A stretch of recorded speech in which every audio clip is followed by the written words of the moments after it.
If I've never met you before, my name is Mike. It's an honor to welcome you here to NorthStar on what we call a standalone week, meaning we finished our rescue series last week, the one that carried us through Easter. We begin a new series next week on the family. We're calling it Family Circus. That's helpful, all right? And so you got a family. You know what a circus looks like. And it's going to go run for a few weeks. It's going to be a lot of fun. We'll honor moms next week, honor graduates the following week. Then the following week after that, it's Memorial Day. And then how many educators are in the room? Raise your hand if you're an educator, principal, teacher. And then Summer's here. How about a round of applause for Summer? Oh, yeah. Oh, yeah. That's when they give you your kids back, all right? And so they'll be coming back to you soon. But we're really glad. We're looking forward to today. Today's been a fun day already. Early this morning, we had the Liberty University baseball team is in town to play Kennesaw State. And that's where I'm an alumni from, so they pulled their big old bus up. We fed them breakfast. They were going to come to 9:30. They had a doubleheader, so they had to scoot on out of here. But they came walking in, and, man, seeing those guys, they had 40-something coaches and players and part of their crew came walking in, and man, it took my mind back to my time at Liberty. I spent 1987 to 1991. I spent 4 years wearing not the same uniform they had on, but anyways, and definitely not one that fit now. But anyways, so I saw those guys come walking through the door, and man, I remembered that so well. In fact, what we're going to talk about today ties into it really, really nicely, because that gave me one of the first times I remember my heart being hurt.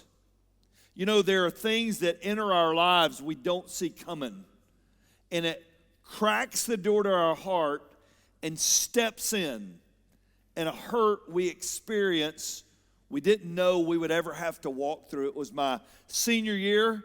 I thought it was going to be my best year. I had a lot of innings coming into my senior year and had gone through some tough times my freshman, sophomore year. I had a pretty good junior year, but really thought I was going to play a big role my senior year.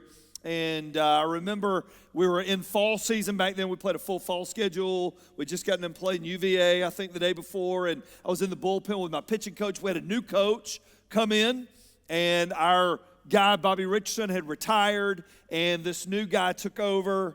And he had been an assistant the year before. And I remember sitting down with my pitching coach, Coach Pastors, and I said, Coach, what is my role this year? What's going to be my role on the team this year?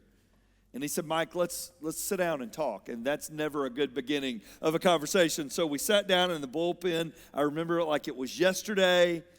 And Coach said this. He said, Mike, you don't have a role on the team. And I went, what do you mean I don't have a role? He said, Coach Hunton's going a different direction. He's going to use some new guys, and you're sort of odd man out. I said, but Coach, I was on a 75% scholarship. I said, I'm getting a lot of money. And he said, well, the only reason he kept you was Coach Richardson made him keep your scholarship. So he said, you have two options. You can sit in the bullpen all season and be bitter, be a cancer, and not play, or you can hand over your uniform to another person and help be a part of the solution, not the problem. And buddy, y'all ever met the word pride? Pride entered in. I remember going back to my apartment at the time and calling Ann on a phone with a cord. Can you believe that existed? I remember calling her, you're not going to believe this. We got to talk about this. And I was hotter than a firecracker. I said, this isn't fair. It's not right. And I remember we went out to dinner, and then I got to call my mom and dad. So I called Fayetteville, and my dad, you know, most people are like this in life. My dad just lived here, and I just laid it all out for him. And he's like, so what are you going to do?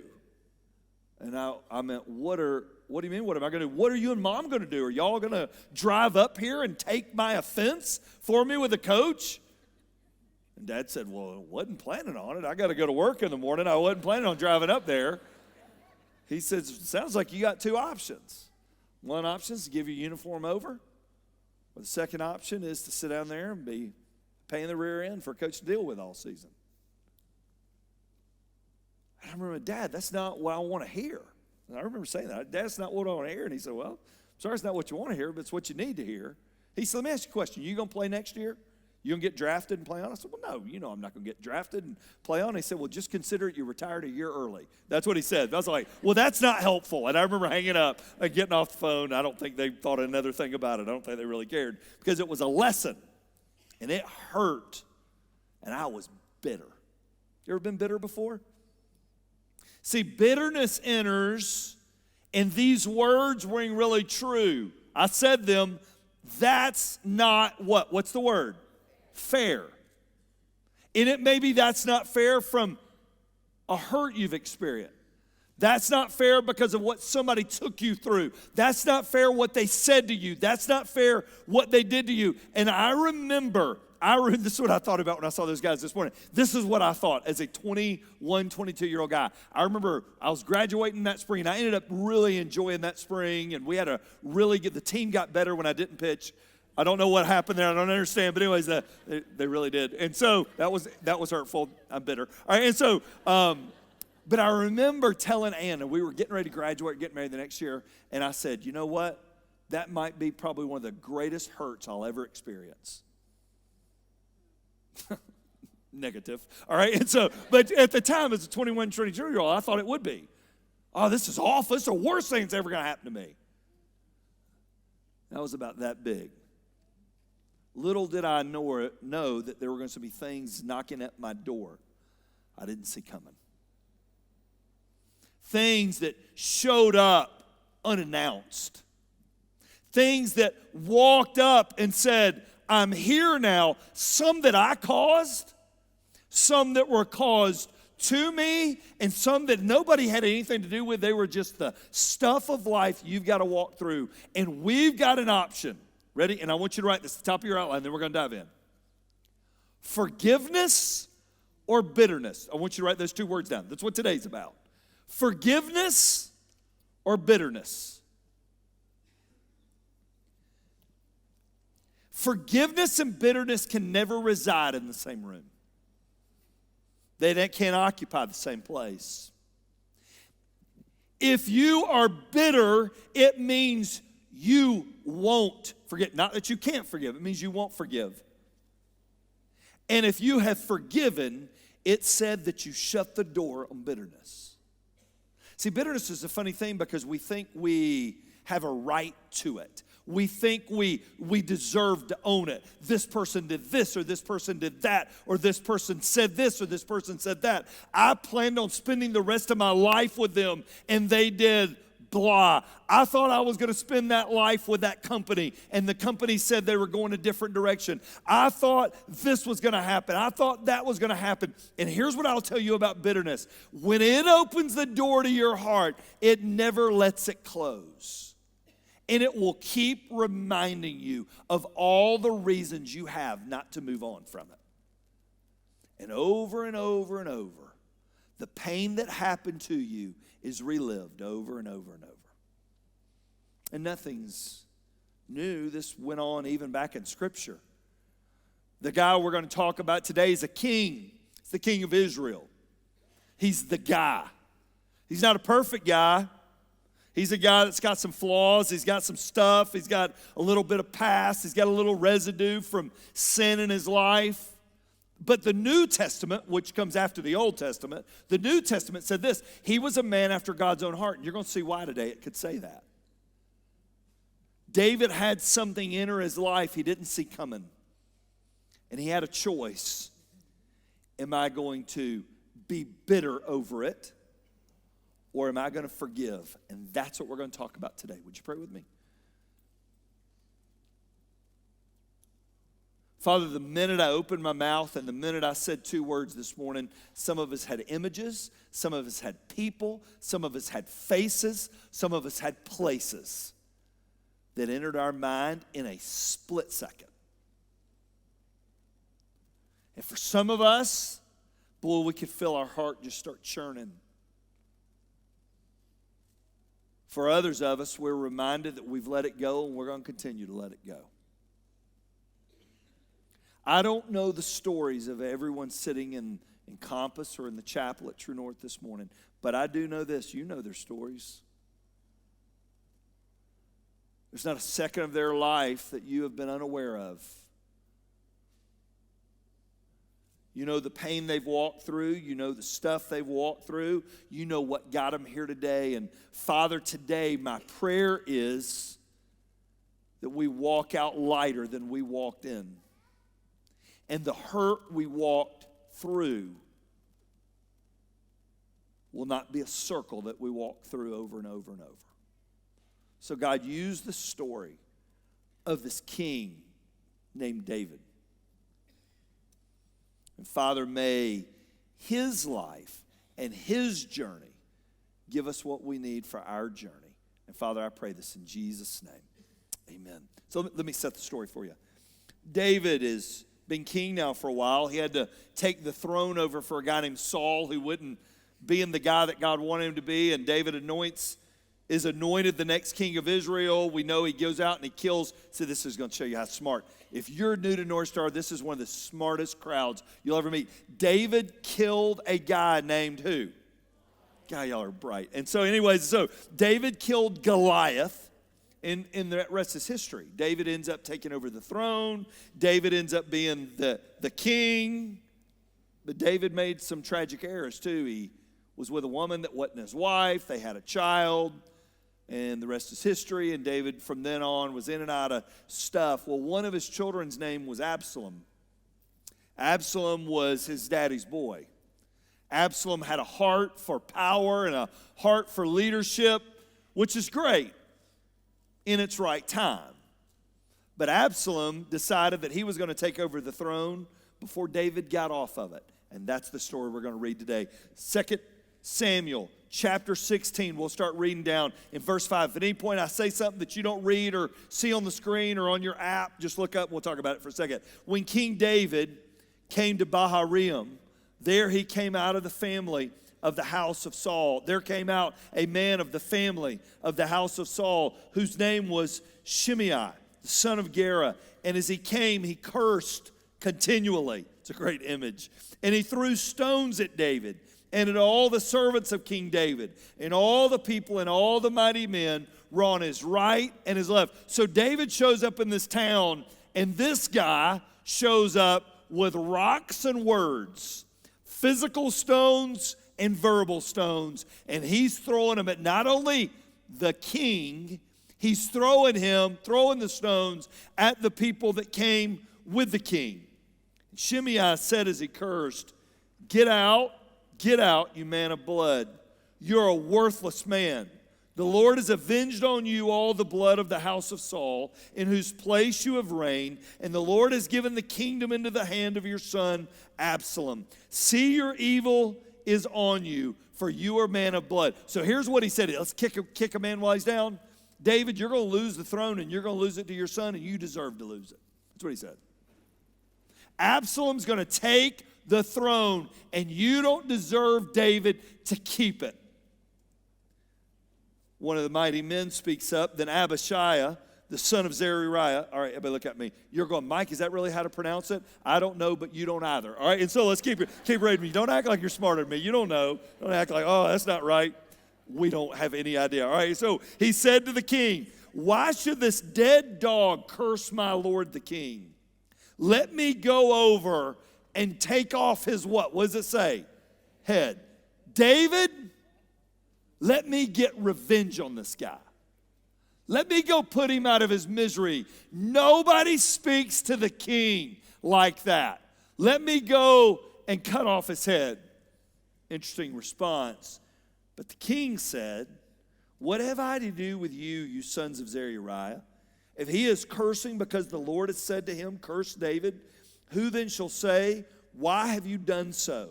So David said to Abishai and to all his servants, behold, my son seeks my life.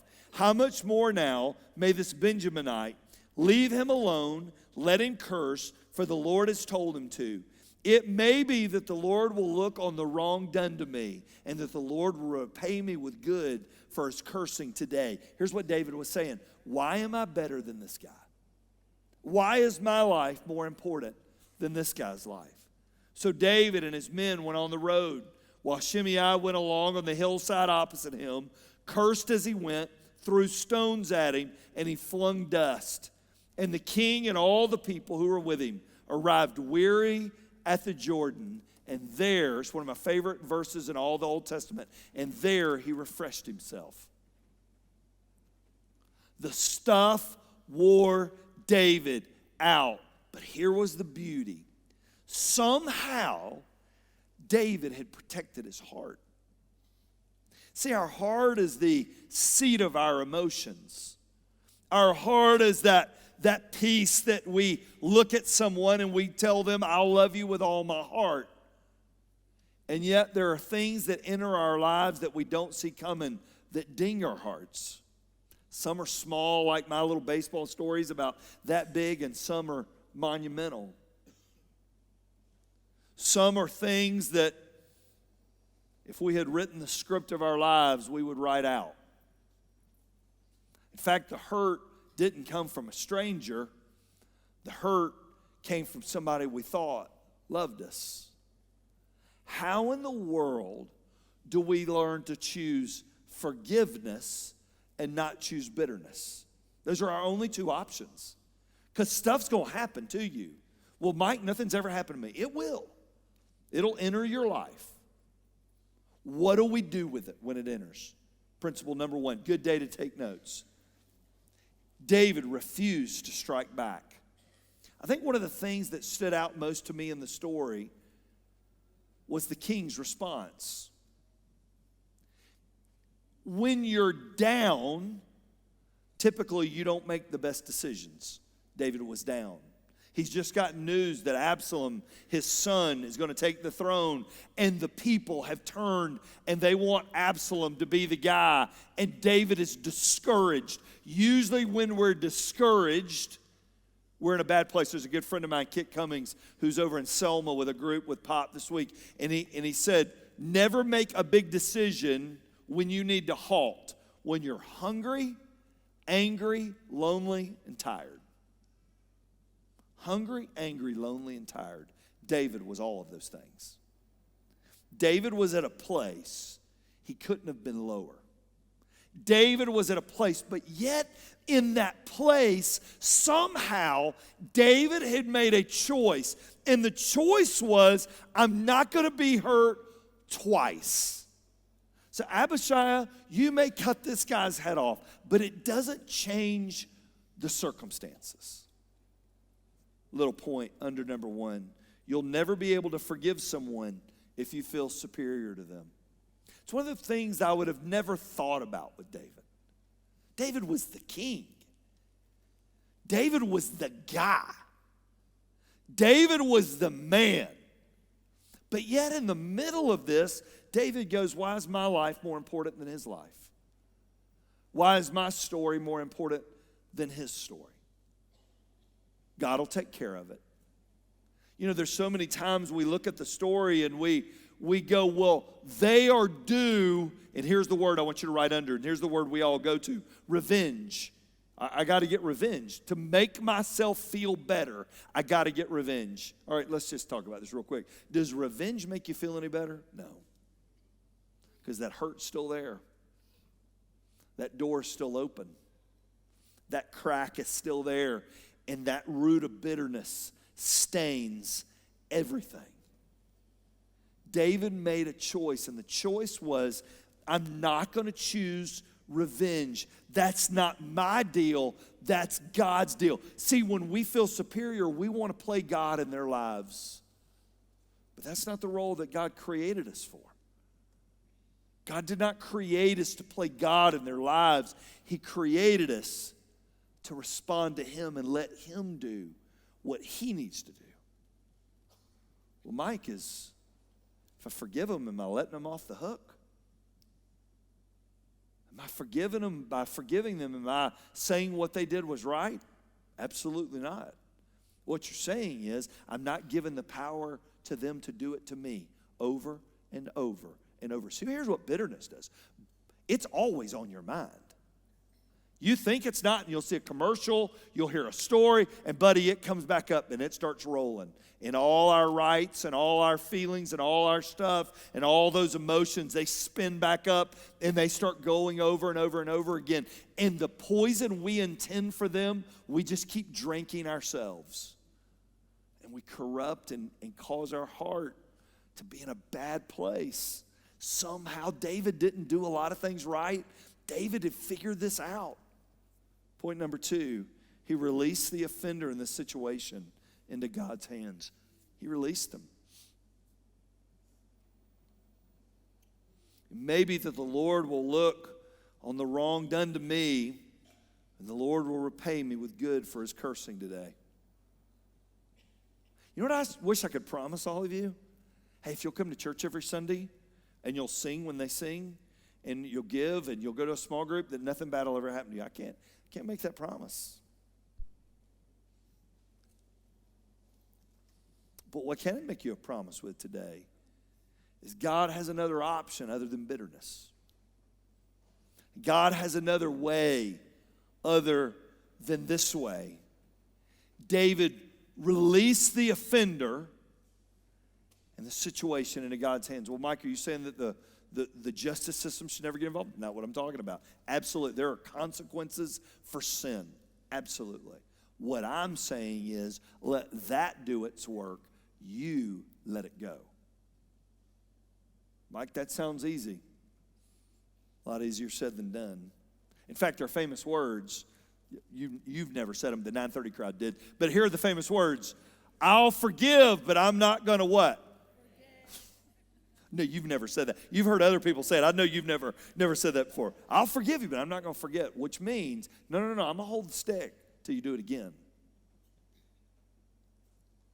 Forgiveness is giving up the right to hold the stick and saying, God, this is yours.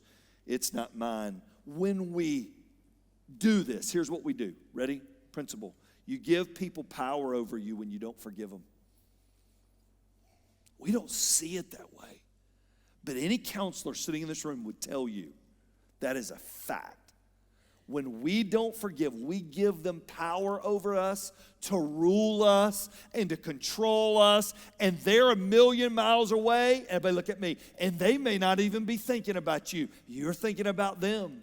You're thinking of that boss. You're thinking of that coach. You're thinking of that friend. You're thinking of that uncle. You're thinking of that grandfather. You're thinking of that date. You're thinking, boy, it's in your mind. When we forgive, we give them the option to get out of our brain and stop re-hurting us. Forgiveness is not a feeling, but a choice. Forgiveness is not a feeling. It's a choice. And it's a choice. So let me just say, time out. This sounds really good in theory, and you're like, Mike, I know you're paid to say all this, which is true. All right, but it's true. It's true. But it's the best way. I want you to write down a thought. All right, this is from Mike. This isn't from a counselor's journal. It's not from the Bible. This is just a little life here. I turned 50. I get to share wisdom now. All right, and so here's a little wisdom I've learned through the years. The quicker I forgive, the better. The longer I hold on to it, the more right I have to hold on to it. Does that make sense to everybody? The quicker I move to forgiveness, the better. The longer I hold on to it, the longer reason I think I have to hold on to it. And the more I build my case. And the more I build my stuff. Well, I've got this against them and that against them, and they hurt me this way, that way, and the other way. And forgiveness is also a process. It is a one-time, and it's a reminder. It's a process. Some of you today are going to release some things today. But guess what? When it comes back tomorrow morning, you're going to release it again. I wish I could tell you, oh, it's a one-time deal. You'll never think about it again. That's not true. Oh, it's a one-time deal. If you get through it right now, you'll never experience it again. Not true. It's a process.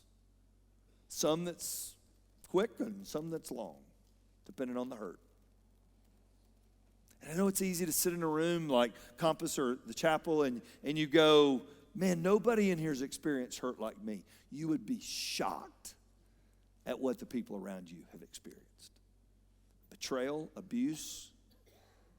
Some have lost loved ones in the craziest circumstances. You'd be shocked what people have gone through. It hits all our lives. It pushes on all the doors. The question is, do I let it in? Bitterness. I can sit in a church service like this and smile and sing a song, but in here, boy, I'm boiling. You ever been there? I'm racking up my rights of all the reasons God let me down, and all the reasons God screwed this thing up, and all the reasons they shouldn't have done this, and I should have done that, and if I had done, and I'm building a case I can never win. And all the while, I'm being robbed of that day and that moment, and what I'm walking through. Point number 3. Don't deal with your hurts by yourself. Don't deal with your hurts alone. David was with his men, and it's good. I don't know if David would have made it if he hadn't had them. Sometimes we need people with skin on. I just left a grief share group here a few minutes ago between services. I went up the hill, and they've spent the past weeks journeying together. All of them have lost a loved one. And you know what's good when you walk in a room like that? You know you're not alone. That's why we have small groups. That's why there's counselors. That's why there's people. So you don't have to do this by yourself. I want you to write down a little thought. I was not meant to do this alone. Would you write that down? I was not meant to do this alone. That's why God created people. He looked at Adam and said, it's not good for you to be alone, and he created Eve. You're never meant to do this thing alone. Don't do it alone.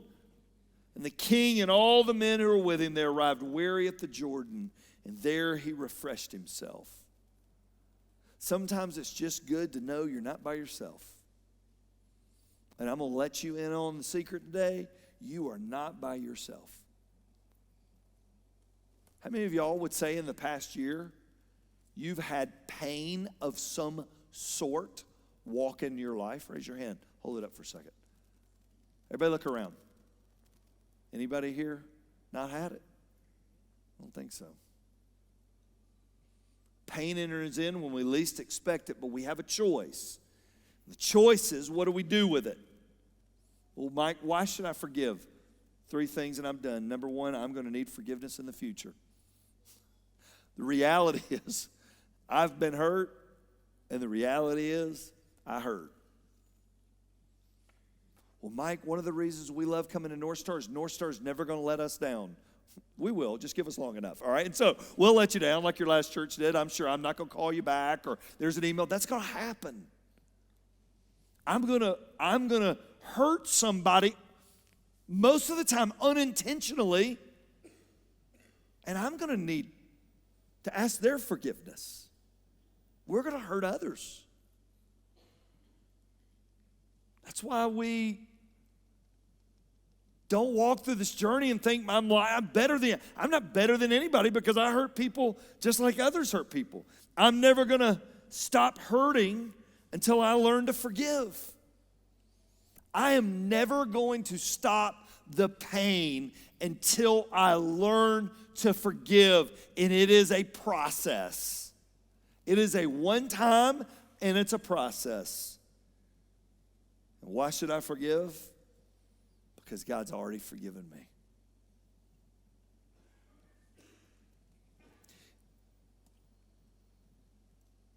Boy, this is a topic that we could sit in for a while because it's real and it's there.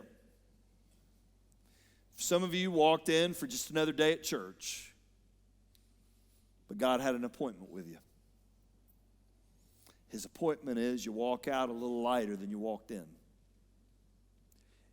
It doesn't change what happened to you, whatever the hurt may have been, but it can change what happens in you.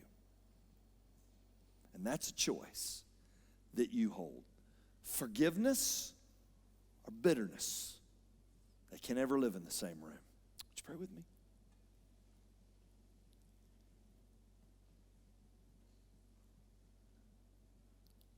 Boy, there's some of you today was, could have gotten out, you would have got stuck in the middle of a row. It's really the last thing you want to own up. It's really the last thing you really want to talk about.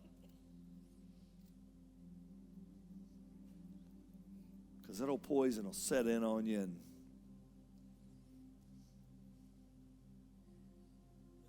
it'll discolor you. It'll take a sweet personality and it will turn it hard, bitter. In fact, you don't even look at God the same way anymore. Because he allowed it. Mad at him too. Been there.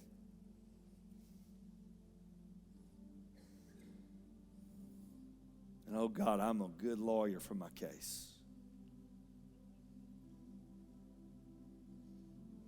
But I've never won one. Bitterness has sure won over me many times.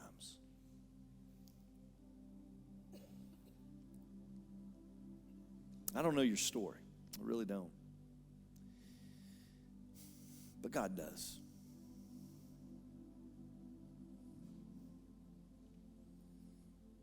And he says, I understand too. See what happened to my boy? You just celebrated it last week at Easter. An innocent man took on non-innocent's sin so he could extend this word called forgiveness to us. I get it. I get betrayal. I get being forgotten. I get being hurt. I get being beaten. I get all of it. I get it. He died to forgive you so you could forgive others, just as Christ forgave you. Whew. Bible gets real quick. You say today, Mike, man, I've been holding on to something. Nobody's looking around. This is between you and the Lord. Mike, I've been holding on to something for years. In your mind right now, I want you to say, God, I forgive, and put their name in the blank. I'm not letting them hurt me anymore. They're yours, not mine.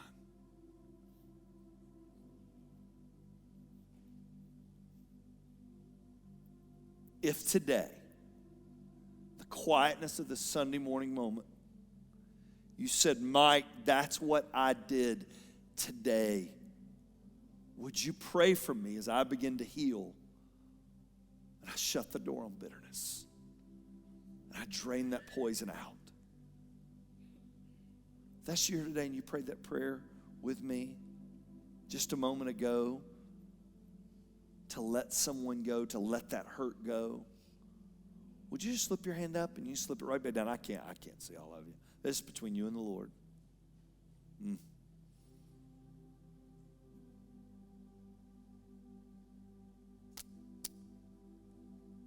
God, I pray wholeness. I pray hope. God, forgiveness is a fragrance that we never forget. It's been extended my way many times. It's a beautiful fragrance when I extend it out as well. God, may we be like you in all that we do, and how we love, how we lead, and how we forgive. God, may your hand begin the healing in our lives today. And Father, that is my prayer, and I pray it in Jesus' name.